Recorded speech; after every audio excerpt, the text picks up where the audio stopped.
balik hutan yang merintih dan tanah yang diperebutkan ada kisah perjuangan yang jarang terdengar. Presiden Prabowo Subianto mengingatkan bangsa ini bahwa penertiban kawasan hutan bukan sekedar soal peta dan batas wilayah. Di lapangan, petugas negara dihadang preman bayaran, warga dihasut untuk melawan dan hukum diuji oleh kepentingan yang ingin bersembunyi. Bagi Presiden Prabowo Subianto, ini bukan konflik biasa. Ini adalah soal kedaulatan, soal negara memilih berdiri tegak, melindungi hutan, uang rakyat, dan masa depan anak cucu. Di tengah kerja yang sunyi dan berisiko, negara bergerak menyelamatkan triliunan rupiah dan jutaan hektar bumi Indonesia.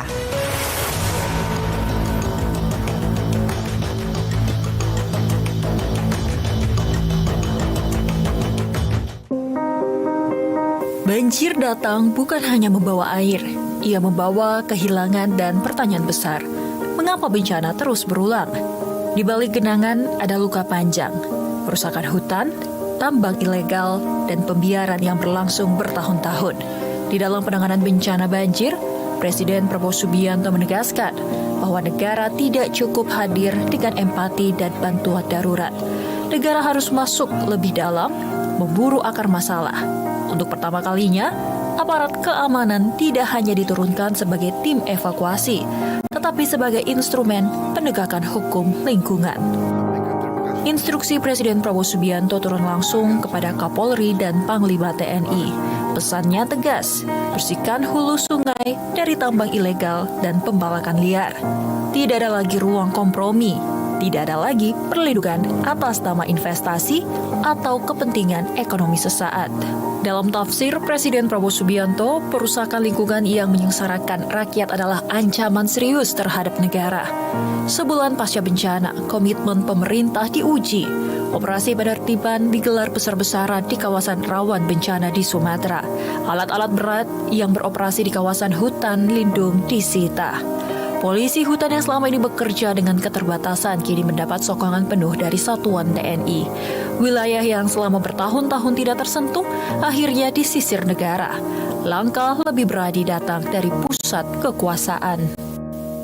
Dilaporkan Satgas berhasil menguasai kembali 4 juta hektar lebih kawasan hutan yang tidak tertib, yang melanggar undang-undang, melanggar peraturan, melanggar ketentuan. Saya sampaikan terima kasih saya, penghargaan saya sebesar-besarnya kepada semua pihak dari semua KL yang telah mendukung kegiatan daripada Satgas PKH ini, terutama juga kepada Satgas PHK itu sendiri yang terdiri dari unsur Kejaksaan Agung, unsur Kepolisian Negara Republik Indonesia, unsur Tentara Nasional Indonesia, unsur Kementerian Kehutanan, Lingkungan Hidup, BPKP, dan lembaga-lembaga lain. Presiden Prabowo Subianto mencabut izin usaha sejumlah perusahaan perkebunan sawit dan pemanfaatan kayu hasil hutan berskala jutaan hektar di Sumatera. Alasannya jelas, aktivitas mereka dinilai merusak ekosistem dan memperbesar risiko bencana. Sedikitnya 5 perusahaan tambang juga kehilangan izin karena terbukti menimbulkan dampak lingkungan serius. Bagi Presiden Prabowo Subianto, ujian terbesar bukan menangkap pelaku kecil, melainkan keberanian menghadapi korporasi besar. Presiden Prabowo Subianto mengeluarkan ultimatum terbuka, perusahaan yang menanam di luar konsensi atau mengabaikan kewajiban reboisasi akan dicabut izinnya. Risikonya nyata, gejolak ekonomi jangka pendek. Namun, Presiden Prabowo Subianto memilih jalan terjal demi keselamatan ekologis dan sosial jangka panjang. Saya kira ini bisa dikatakan baru ujung dari kerugian bangsa dan negara kita. Baru ujung.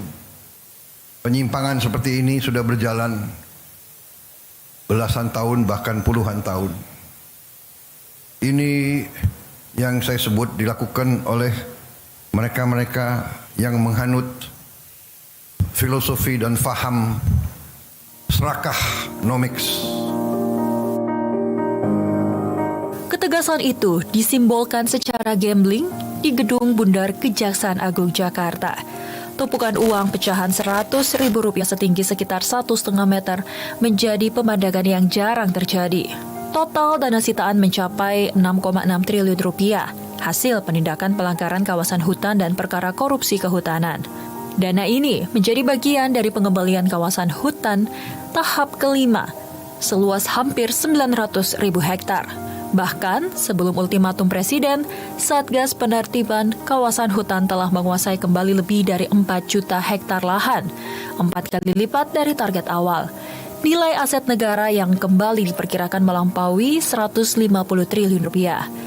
Sebagian lahan kini dikelola ulang, sebagian direstorasi, sebagian dikembalikan pada fungsi konservasi. Dan saudara-saudara telah melakukan dengan baik, dengan tertib, dengan sesuai ketentuan, sesuai hukum. Dan hasilnya kita bisa lihat hari ini, sekian triliun. Yang saya katakan baru ujungnya. Sesungguhnya kalau kita pelajari kerugian kita sangat-sangat besar. Kalau tidak salah, kalau kita teliti dengan baik, mungkin dendanya ratusan triliun harus dibayar. Pada titik ini, pesan Presiden Prabowo Subianto tidak lagi samar. Bumi, air, dan kekayaan alam bukan untuk dirusak demi segelintir kepentingan, melainkan dikuasai negara dan dipergunakan sebesar-besarnya untuk kemakmuran rakyat. Dalam perang melawan bencana, Presiden Prabowo Subianto memilih satu sikap, negara harus tegas atau rakyat yang terus menanggung akibatnya.